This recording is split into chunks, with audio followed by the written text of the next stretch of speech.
You're on the Movie Girl channel. Today, I'm going to tell you about the film Liar, Liar. Give me a like now and let's get started. At an elementary school, kids are sharing what their parents do for work. But when it's little Max's turn, he drops this bomb. My dad is a liar. The teacher tries to correct him. Oh, you mean he's a lawyer? But Max knows exactly what he said. His parents have been divorced for 2 years now. His mom, Audrey, is dating this sweet guy, Jerry, while his father, Fletcher, seems to be married to his job instead. Fletcher Reed is one of those lawyers you see in movies. You know the type. He'll defend anyone if the price is right.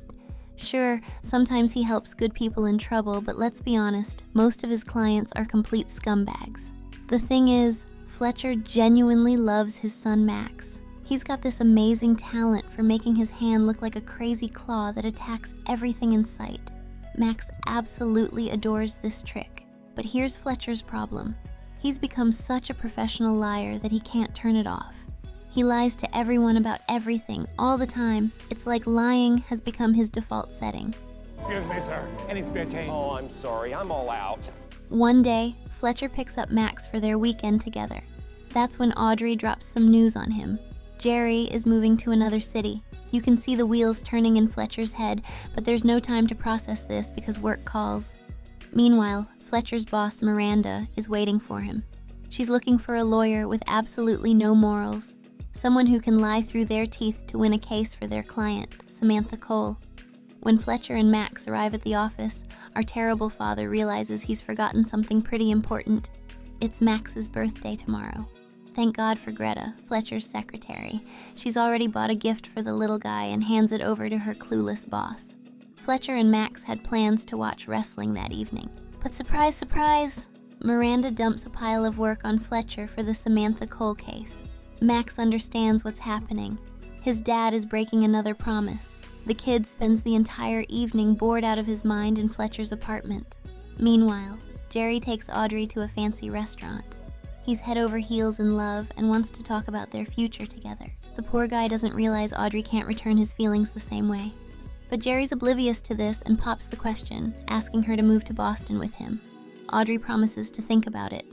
Later that evening, Fletcher takes a break from work to give Max his present. Inside the box is a baseball set, and Max is thrilled because he absolutely loves baseball. He begs his dad to play with him, but Fletcher's buried in work. Tomorrow, he promises, right after your party, we'll definitely play together. But Max has heard this song before. He doesn't believe his father anymore. The next day, Fletcher presents his overnight work to his client. Samantha is blown away by how Fletcher has portrayed her case. According to his version, she's not a cheating wife who slept with 7 different men. Oh no, she's a victim of her husband's neglect. And with Fletcher's spin, she's got a real shot at getting half her husband's fortune in the divorce. This case could bring Fletcher's firm serious money. Miranda promises him that if he wins, she'll make him a partner.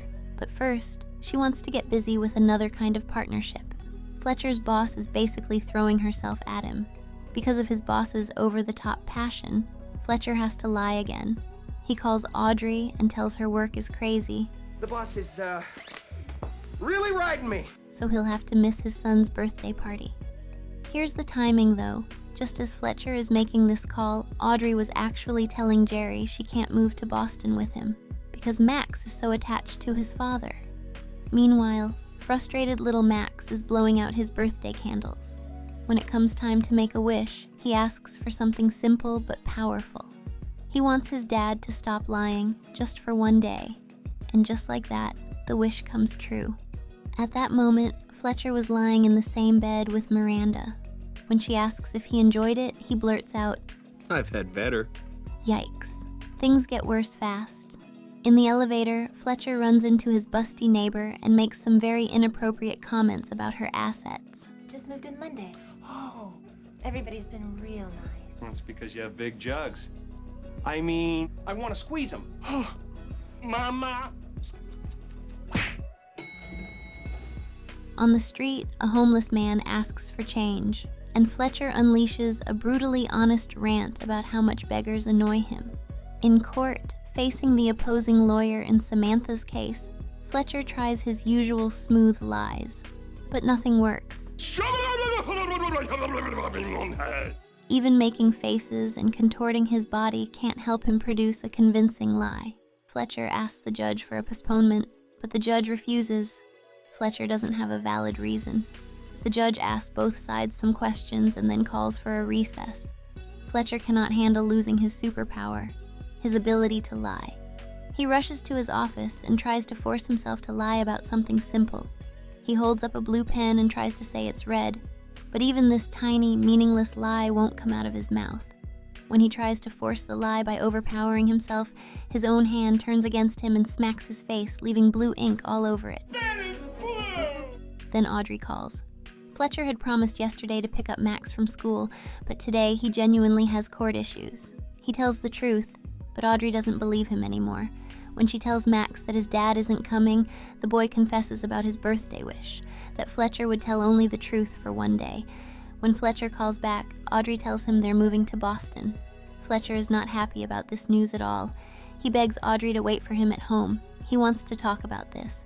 But on the way, he breaks traffic laws and a cop pulls him over. Fletcher can't lie, so he confesses to every single violation he's ever committed. Be gentle. They impound his car and he arrives at Audrey's place late, by taxi. Audrey has to drive her ex-husband to the impound lot and pay all his fines just to get his car back. Fletcher begs Audrey not to take Max away. He promises to change, swears he'll come play baseball with his son that evening. Audrey gives him one last chance and then tells him about Max's birthday wish. Fletcher finally understands. His son's wish came true. He buys a cake and candles and goes to pick up Max from daycare. In the yard, he explains to Max that he needs to start lying again or he'll lose his job. Fletcher asks his son to make a wish on the candle. Max does it, but the wish doesn't come true.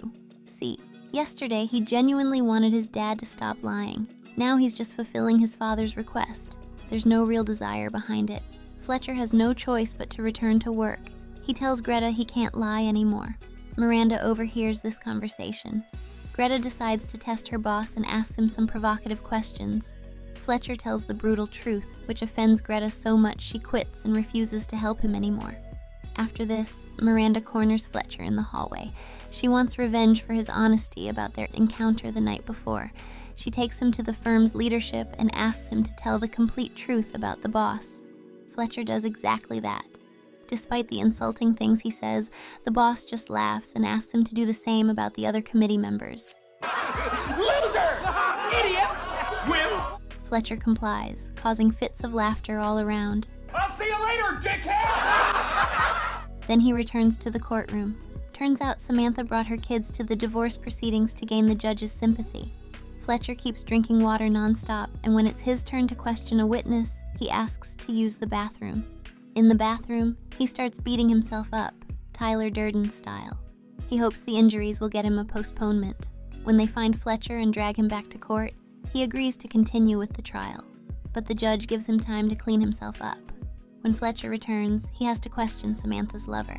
The opposing lawyer had previously presented a recording of this guy's voice, but Fletcher can't ask leading questions anymore.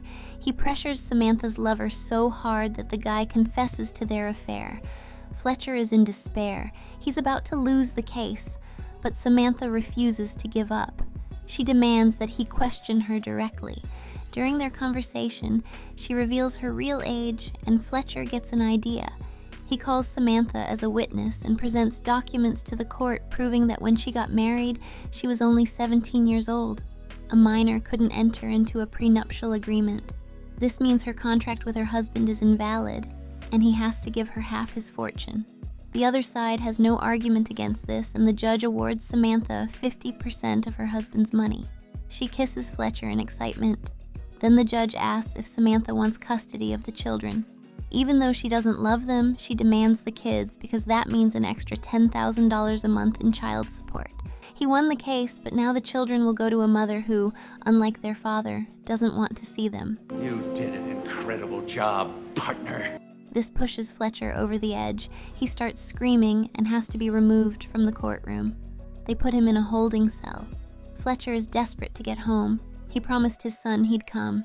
He even calls Audrey to post bail, but his ex-wife won't listen. She's packing and taking their son to Boston. Unexpectedly, Greta posts bail for Fletcher. He races to the airport, finds the plane carrying Audrey, Max, and Jerry. He sneaks onto the tarmac by pretending to be baggage and hijacks the boarding stairs. On the stairs, he catches up to the plane, makes sure his son is inside, and then orders the pilots to stop the aircraft. Fletcher nearly breaks every bone in his body during this stunt. Before Fletcher arrived, Jerry had confessed his love to Audrey, but she couldn't return it. She was clearly showing she didn't want to fly to Boston. After Max asks him to stay and before they take Fletcher to the hospital, he promises his son he'll never hurt him again and will always tell him the truth. And he keeps that promise. A year later, Fletcher and Audrey are celebrating their son's birthday together. Max blows out the candles and the room goes dark. When he turns on the light, his parents are kissing. Fletcher thinks this is what Max wished for, but the boy confesses he wanted roller skates. Despite this, Fletcher and Audrey don't mind being together again. And yes, the crazy claw hand that Fletcher uses to scare his son still works perfectly.